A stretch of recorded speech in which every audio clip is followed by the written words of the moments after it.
Say man, it's the one and only Jamaican man. Back here with you all to complete the NBA season with the championship as well as the draft that is set to mark the beginning of the new year. And here at ISM, officially trademarked as of this week, we want to conclude our basketball show the right way. So thank you all for first staying tuned, averaging 200 views each time I upload an episode. That is something that I don't take for granted. Thank you also for tuning in to Thoughts by Ty, the individual lifestyle podcast that I've been blessed enough to be a part of as far as just promoting and marketing as well. In addition to Eat, Sleep, Blitz, the wonderful football leg of ISM Network. All of that to say we appreciate you and we thank you all for either using what information we put out to hedge your bets when it comes to basketball or football, or just processing it as information to know that you don't necessarily have to watch the game to know the game here at ISM Sports. Today we'll be covering the NBA championship, concluding this 21-22 season, and we'll begin the next season with the NBA draft and my thoughts on that. I thought both events were ideal for this NBA and where we are today. It's a lot to celebrate, and it's a lot of things that all teams should consider through the end of the season of the championship and how they're building their teams for the 2022-2023 season as well. So stay tuned and always remember it's in you, not on you. Ism.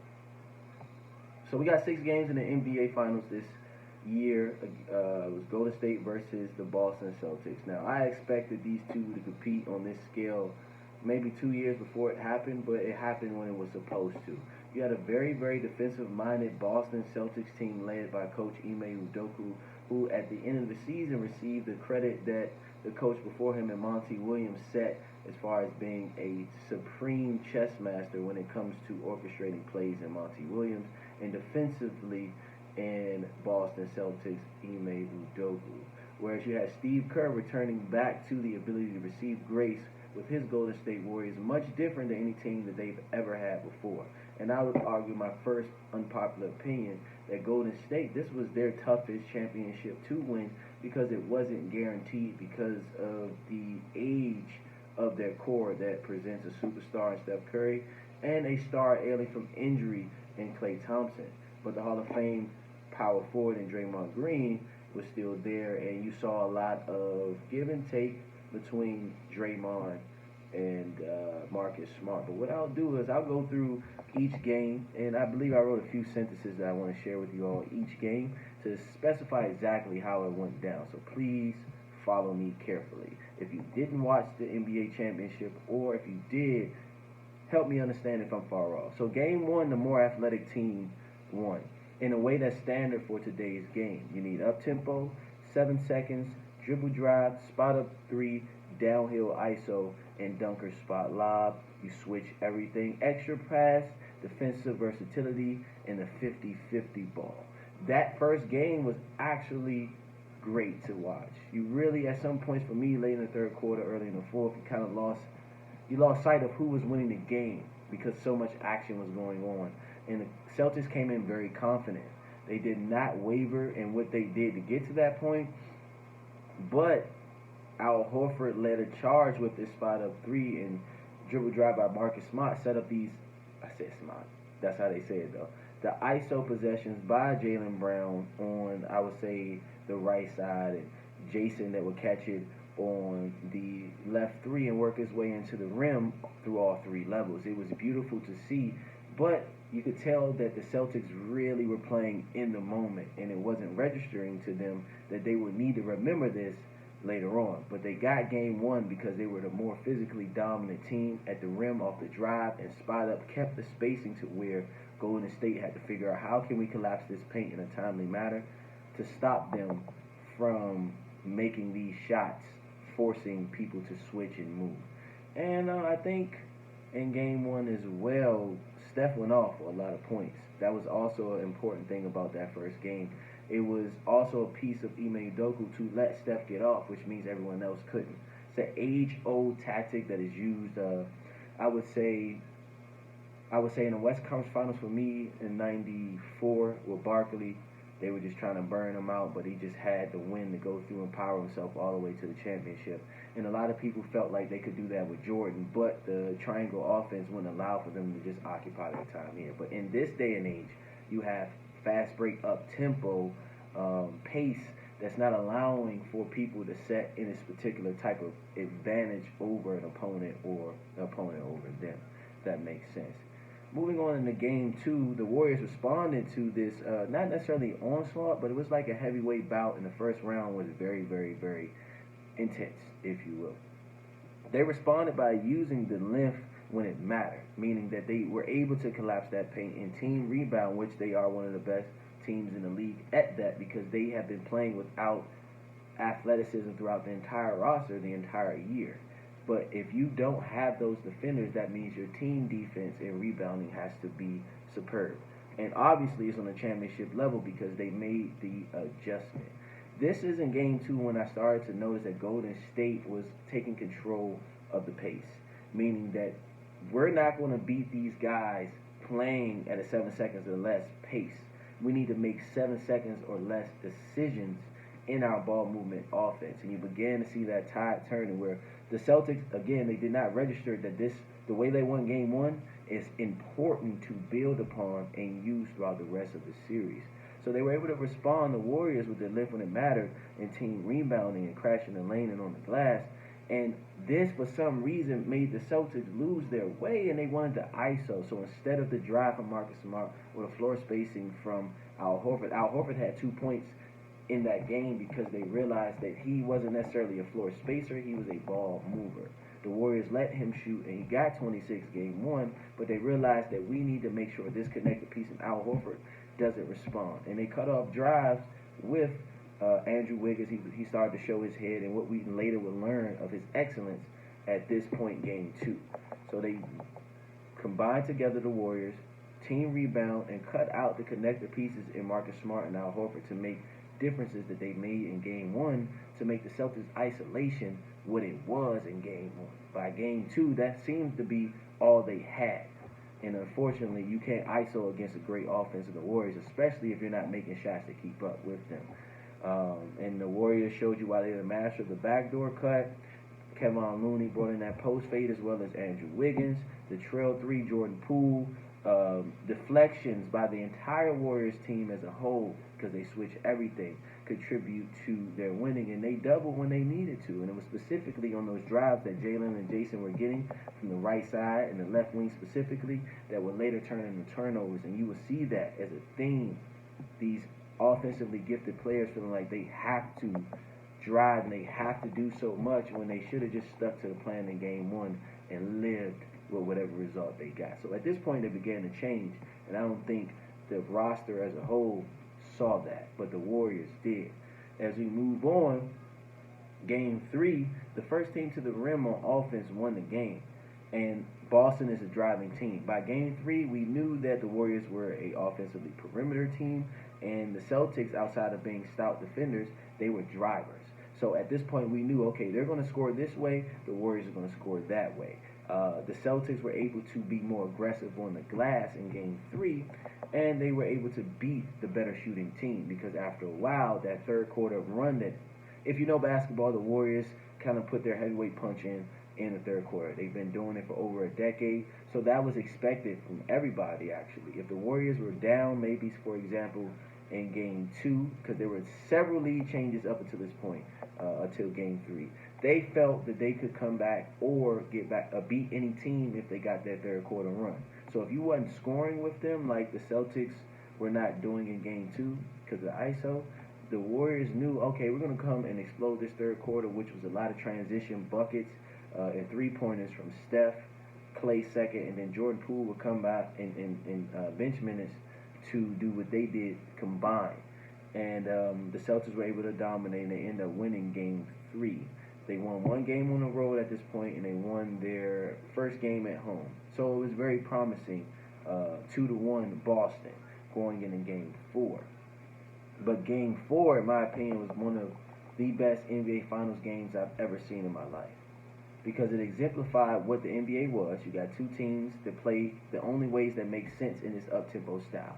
Either you're driving at the rim with the ball or you're moving the ball to the rim with a quick pass because you're spreading the floor with the three. Both teams were able to do that. The Celtics do driving better than the Warriors are able to shoot from three. So that's their strengths and weaknesses. But at this point, I believe the Warriors control the entire pace of this series, simply attacking when they wanted to and pulling off the gas when they needed to by getting a defensive stop. The tempo and the defense matter. You wasn't really expecting for the Warriors to do what they had to do in this game by playing stout defense. They're already undersized and they're not getting second chances, so they have to play lateral on their feet. And they did that. And it was wonderful to see because I believe by game 4, the Celtics had confidence. So they were still doing what they had to do, but the Warriors, let it be known, led by Steph Curry as a lead defender on the perimeter because they were trying to attack him. But this is a much different, stronger, more durable Steph Curry. And he showed you what you need to be a lead guard and to be able to play defense, something that wasn't really crowned from the 90s until about 06. It wasn't really important whether or not your best player played defense.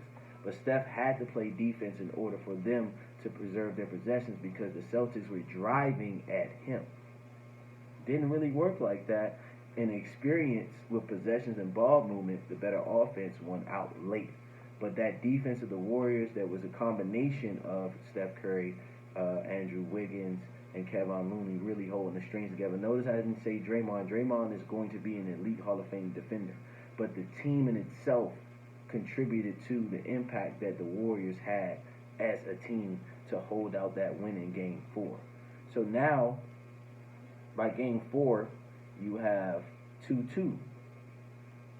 Still, really no real way of telling who has the advantage. But the tempo, and then you go back and you watch, by Game 5, the Warriors knew how they wanted to beat these guys. They knew what advantages they had already because only the Celtics could play with the ball in their hands.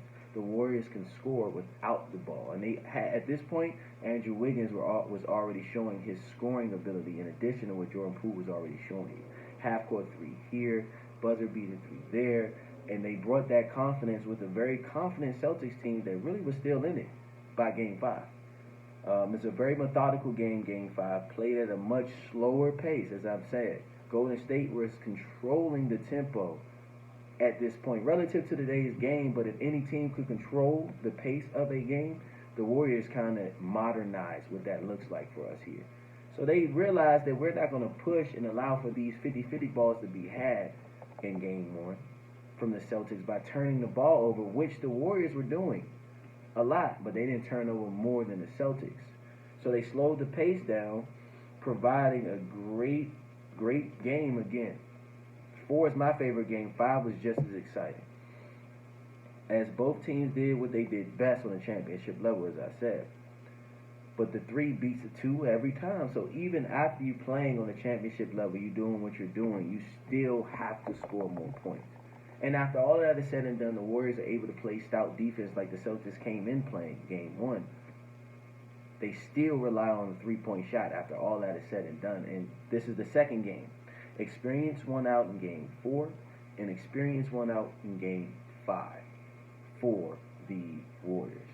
But the Celtics are still giving a valuable effort, but they're starting to realize if our guys, our 2 guys, can't win it for us, then it's probably not much of a chance at this point by Game 5. Again, Game 6, the conclusion, defense mattered the most, and both teams left what they had in identity and effort on the floor. So I'm speaking to you, I'm reading the script, and this is all flowing naturally. At this point, both teams are tired. The Warriors should want to finish them in Game 6, the C's, because they may not have more left in the tank. Don't forget, their core players are in their 30s plus. But what they've been able to do without using the young core that we'll speak about later, or maybe a next episode when it comes to Summer League, they were not using them. Moses Moody, Jonathan Kuminga wasn't playing like that, but spot minutes. He was probably the only one that was able to contribute because Iggy wasn't as healthy to contribute when Andrew Wiggins was sitting down, so that made sense. But they didn't use the core that they really are building around the guys that invented this style of play with Steve. They went probably 7-8 deep. They played Iggy in spot minutes, and they went against a similar team that was going 7-8 deep. But they had a championship mentality. The key to being in this finals here, getting to this game 6, is that you play in the two ways at the rim or from 3 fast with ball movement. But defense still matters. The C's were the best defensive team in the league. Well, the Warriors arguably are the best offensive team that had to match up with that, with their own defensive intensity. And they did. And at the end of the day, by the third quarter, Steph was like this for a reason. Because he understood what it took. And in most ways, this chess match was won by the more experienced team. Played the right way by both teams. But where we're transitioning into next, perfect timing. The draft really matters. That's the next best thing. Everybody complained or they made a joke about how formerly Danny Ainge and now Brad Stevens had all those first round picks. A lot of them didn't work out. But if they didn't have what they had, they wouldn't have had the team that they presented in the NBA Finals. And the Warriors, even more so. They have several second round picks. And the players they didn't play, the youngest core that they have, with Moody, Kuminga, and their center. I can't recall his name right now. He's playing at Summer League as we speak. James Wiseman. They didn't play, but what they had was championship experience and IQ to outwit a very, very athletic Celtics team. Now, from this, the Celtics may need to become a better IQ team, but they have Brad Stevens doing what Steve Kerr has done for the Warriors, so you have to still give them time. But if I had to say who would be a better matchup going forward in the championship, I'm going to put the Celtics before Phoenix, if you will, right? Whereas the Celtics are probably, in my opinion, better prepared to compete in the finals next year than even the Milwaukee Bucks. So in so many words, you got to give them their praise for what they were able to do. They just did not have enough talent to contribute what the Warriors were dominating them with shooting. They need to add that. The Warriors need to get more athletic, and they were able to win with experience this time, but who knows next time. But without a shadow of a doubt, those are the two best teams in the NBA, the Celtics and the Warriors. And the Warriors earned that 4th ring, which arguably I feel like was their most difficult ring ever.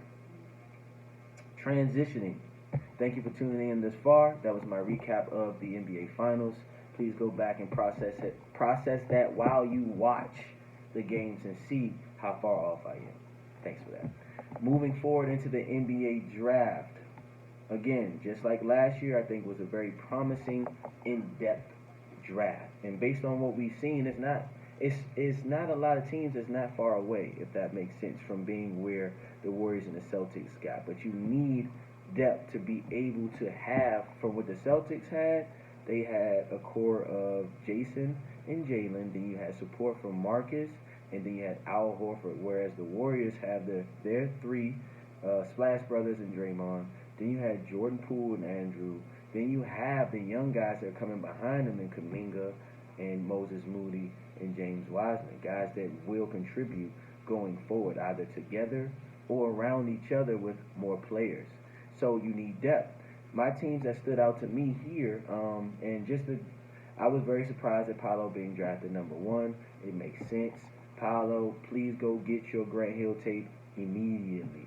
With the size you have and the ability to use your agility, it doesn't matter how many times you pass before you shoot, because you're going to do it attacking the rim each and every time. I didn't expect it, but it was wonderful work by the Magic to make the selection they have. And for me, unpopular Lee, second one, Jabari Smith will have the hardest time adjusting to the league, because what I spoke to you about how he got eliminated, now he's in that position. He's a better perimeter defender than he is in the post, but in Houston, he not only needs to be a shooter, he needs to be a defender. So that's what he has to hang his hat on while being a dynamic scorer. Jabari, you need to watch young KD tape, year 1 through 3, immediately.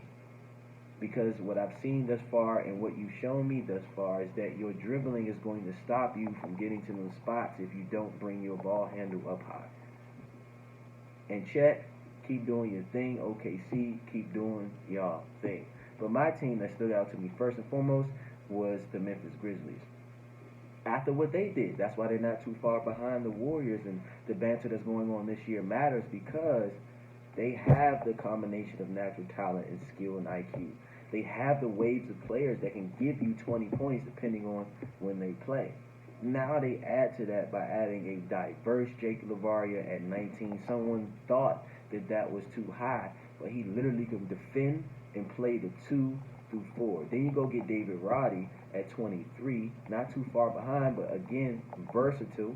Both of those guys will be able to switch everything, play whatever minutes your young core doesn't want to play or don't have to play, rather. Then you got Vince Williams, who's a second round guy, but just as solid as a Herbert Jones the year before.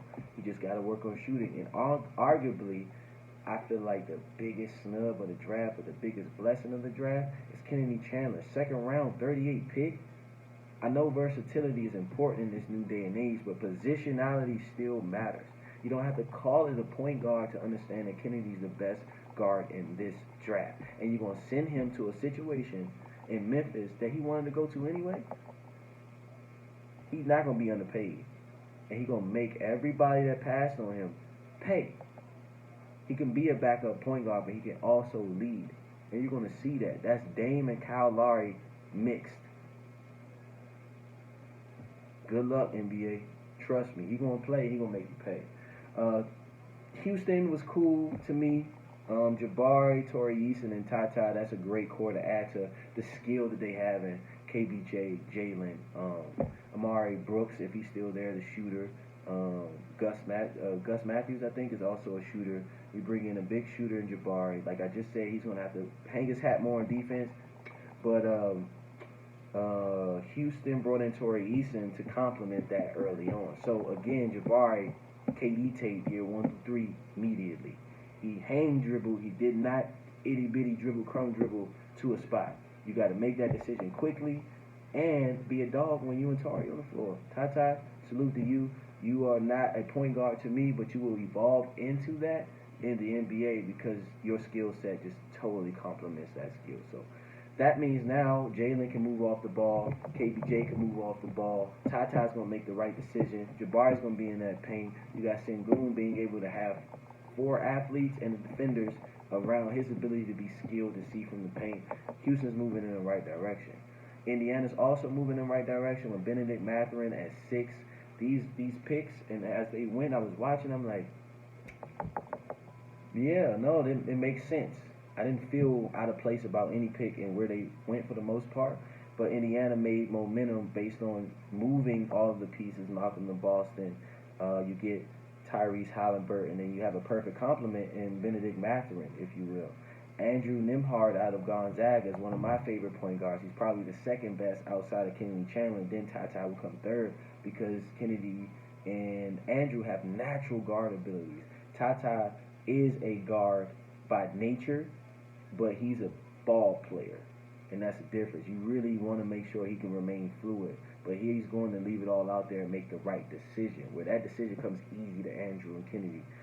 Kendall Brown, okay, second round, that's not a bad value. I don't think that's necessarily too far off of what he showed you at Baylor and his skill set. Moving forward, San Antonio, I think they had one of the most underrated drafts. They went completely opposite what I thought they would, and both big players. And I thought they were going to go Torrey Eason, that big man out of Detroit, Jalen Duren, excuse me. I thought they were going to go that route, but they went more fluid to today's game. They went versatility. And Jeremy Sohan, who, as y'all know, I was the only person that ranked him 9th overall out of all of these players, then he goes 9th.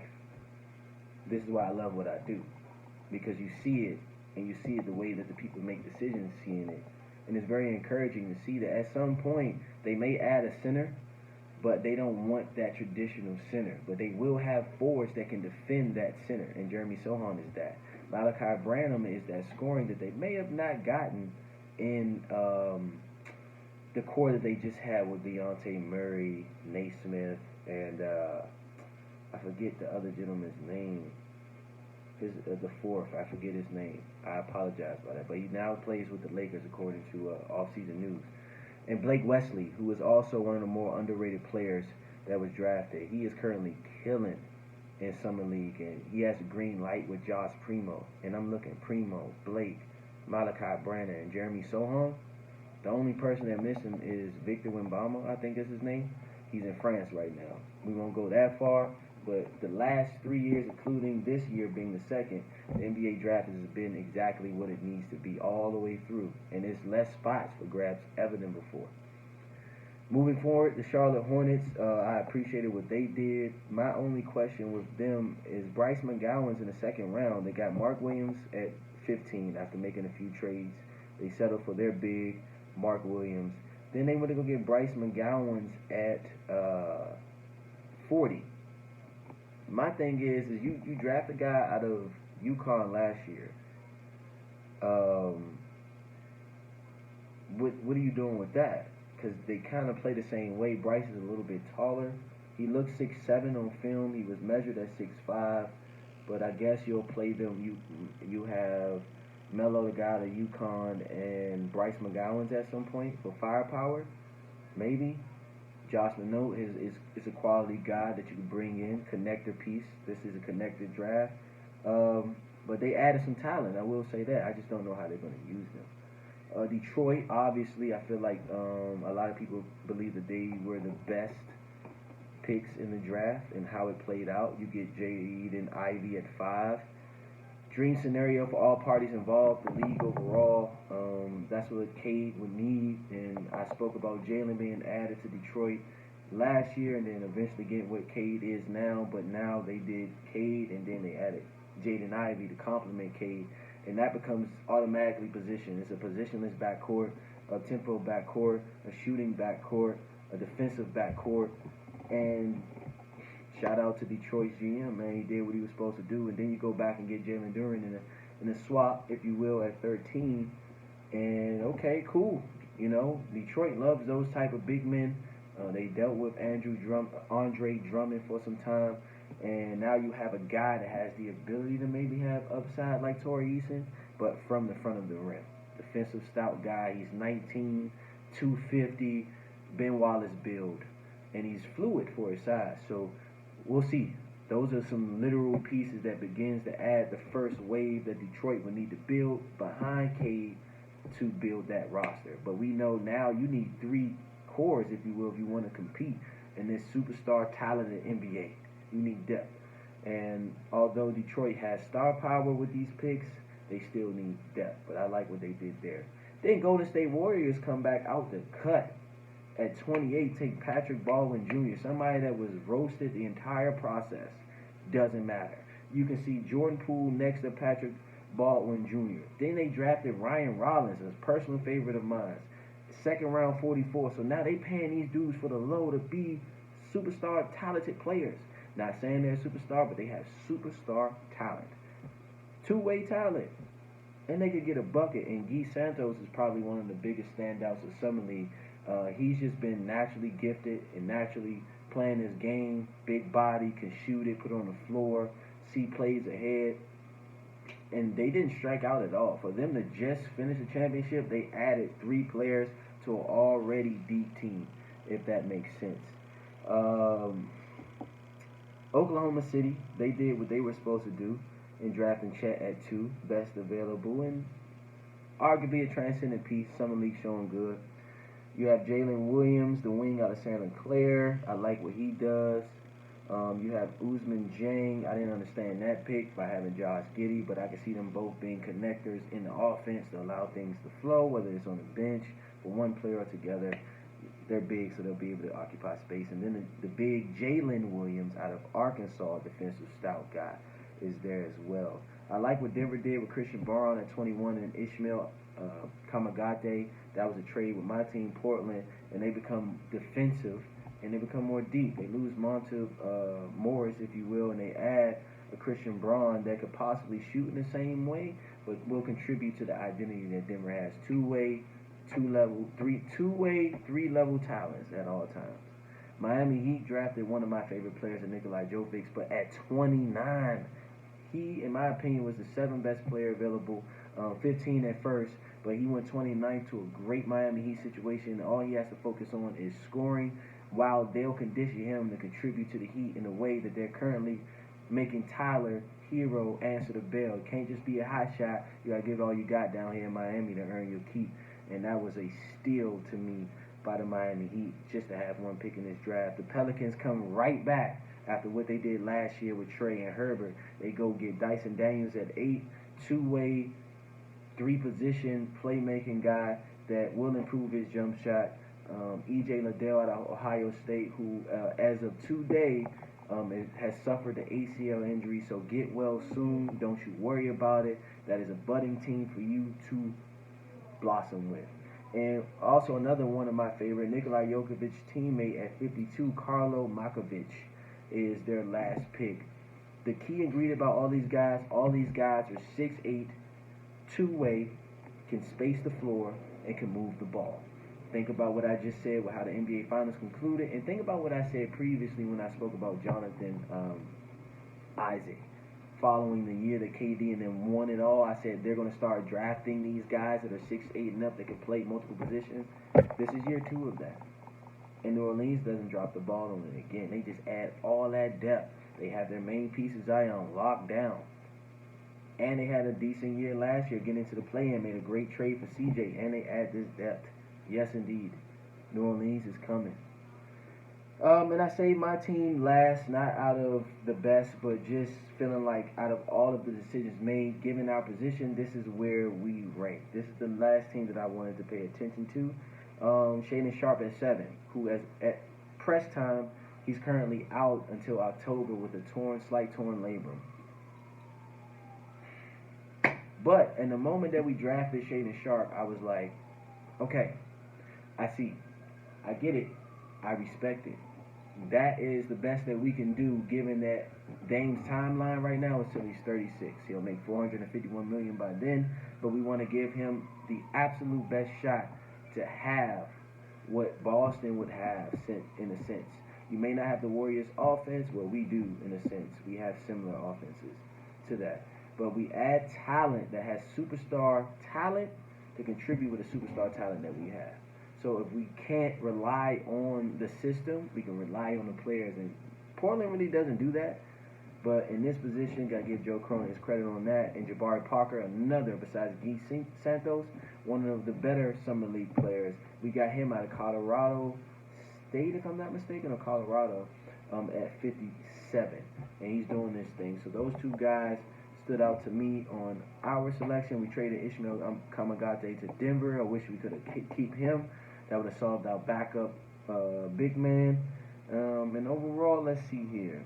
Depth, what you saw teams here, the deeper teams won the draft. So the teams I named became deeper as a result. A lot of impact player potential in this class. A lot of people want to just say it's weak because they can't focus on the names, but there's a lot of game in here. So that impact on Memphis, you're going to see that right away. That impact on New Orleans, for example, you're going to see that right away. You want to stay tuned to Houston and their ability to add all of that depth year 2 within the last 2 years to see if that works, but they're still young. Like I said, the Spurs, in my opinion, based on their picks this year, they're waiting for Victor Wembanyama. Detroit did their thing, highest impact of the draft on paper. And the Warriors used their wits and remain with high upside in their picks. And lastly, does OKC need to add any more depth? They have to keep drafting, but when do they start tailoring their roster around an identity? They gave Lu Dort $85 million too, and they'd much rather pay their own guy than someone new to take away from the nucleus that's going on there. But all of these teams on paper, from Boston Warriors all the way down to the teams named in the draft, they're adding to the depth that you need to either shoot 3 or to drive to the rim. And whether you do that, you better move that ball within 7 seconds because there's a 14-second shot clock to dominate. And that's all I got. It's been greater later. This is Quick Break 28. I almost named the podcast. You can follow me on my podcast, Unpopular Opinion, on Anchor and Spotify. But without further ado, I thank you so much for your time. Please follow the story, go back, run it back, see where you measured as far as your winnings this season, or just knowing your game. And thank you very much for allowing me to be a glossary of sorts to what you are understanding about the game of basketball. And it's always important to remember that it's in you, not on you. And it's one thing to have reason, but it's never, ever, ever a space for excuses. Is